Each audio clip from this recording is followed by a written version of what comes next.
Almost all of the polls leading up to the presidential election showed Hillary Clinton beating Donald Trump. But for months before Clinton's defeat, one professor predicted Trump's win.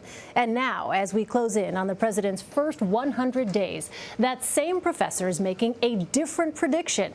He has a new book, and it's called The Case for Impeachment. American University professor and author Allan Lichtman joins me now. Allan, thanks for being here. My pleasure. So I want to do a little bit of Impeachment 101. You start chapter 1 of your book. High Crimes and Misdemeanors is the title, which is taken from the section of the Constitution that talks about impeachment. Here's that section. The president, vice president, and all civil officers of the United States shall be removed from office on impeachment for and conviction of treason, bribery, or other high crimes and misdemeanors. Remind us, Allan, how does the process of impeachment work? Well, the framers decided to give the power of impeachment solely to a political branch, to the Congress, not to the courts. That means you don't have to have an indictable crime to impeach a president. You just have to have some kind of egregious abuse of power or unfitness for office. And the House of Representatives, by a majority vote, can impeach a president. And that is not reviewable by the courts. But impeachment is not removal. It's just an indictment. A president is then tried by the United States Senate in a trial presided over by the Chief Justice of the U.S. Supreme Court, and it takes a 2/3 vote to remove a president. And that vote, too, is not reviewable by any other body. The decision is final. All right, so let's talk more about your book. What do you think makes President Trump vulnerable to impeachment? I specify 8 different grounds on which I believe Donald Trump is vulnerable to impeachment. And to summarize it, I believe every American should be worried about our constitutional order, our rights and our liberties and our national security under a Trump presidency.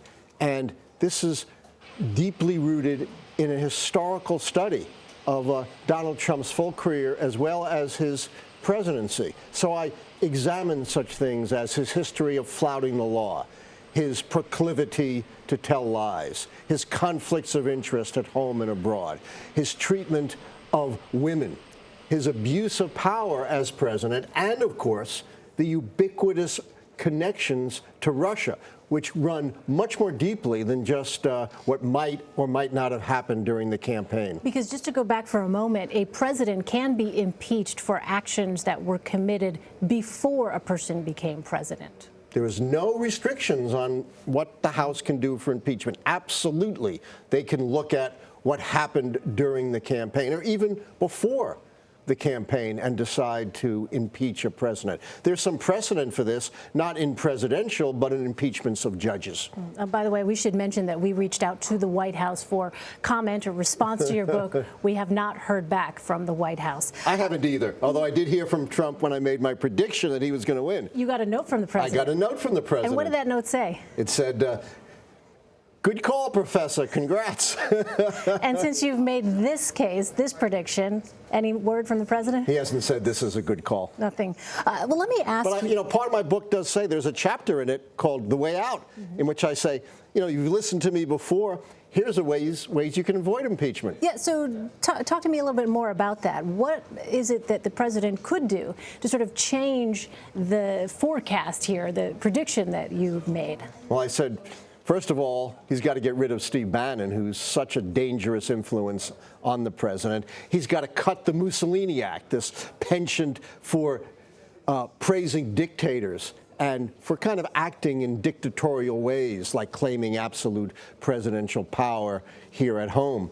He's got to hire a fact checker and use a fact checker to stop the incessant outpouring of lies and half-truths. I've even gone out on a limb and say along with the White House physician, have a White House shrink. So you got kind of in-house therapy that can curb some of your tendencies like these late night and early morning tweets. So let me ask you, you mentioned Steve Bannon. There are reports that Steve Bannon's role has been diminished somewhat in the White House as other advisors, including Gary Cohn, the president's economic advisor, the president's daughter, his son-in-law, have seemed to gain more influence in the West Wing. So that could potentially change your forecast. That's right. And, you know, maybe he got an advanced copy of my book, and that's driving his decision. Well, let me ask you, the president would only be the third president to be impeached if, in fact, your prediction comes true. What are the chances, as you look at the landscape right now, what are the chances for this president? I think they're pretty good, and I think there are two areas that are most likely to lead to impeachment. The first is conflicts of interest. And I go through at great length to describe the way in which conflicts of interest developed in the Trump administration and point out he's made a huge mistake by not divesting himself from his businesses. Sure, his kids are running it, but he still profits from everything that happens abroad and here in the United States. And with his interests abroad, he is running afoul of what we call the Emoluments Clause of the Constitution, which simply says a president can't take anything of value from a foreign nation, their agents, or entities controlled by a foreign government. There's no quid pro quo required. There's no specific amount, and there's great potential for that. We saw him receive valuable trademarks from China just after he seemed to back off his two-China policy. The envoy from the Philippines to the United States is the head of Trump Tower, Manila, where Trump has enormous financial interests. And we don't know about the full extent of his foreign interests because guess what? He still hasn't released his taxes. And, of course, he's got lots of domestic interests as well. Well, let me ask you, though, the Republicans control Congress right now. So why would Republicans decide to draw up impeachment articles against the president? First of all, if it turns out there was collusion with Russia between the Trump team and the Russians, or maybe even, heaven forbid, Trump himself, we don't know. I don't think they could avoid having to have an impeachment investigation and a vote. But beyond that, Donald Trump doesn't have deep relations with the Republicans in Congress. And they may come to see him as a liability. Remember, every one of them has to stand for re-election in 2018. And they may see him as an impediment to achieving their agenda. Look at his big flop on health care. And you also have to realize Republicans love Mike Pence. He's not a loose cannon like Donald Trump, but a down-the-pipe conservative Republican. And few people realize if Mike Pence became president under the 25th Amendment, he gets to appoint a vice president. And you could have the Republican dream team of Mike Pence and Paul Ryan. All right. Certainly interesting theory, interesting prediction. Professor Allan Lichtman, thank you so much for your time. Really appreciate it. My pleasure.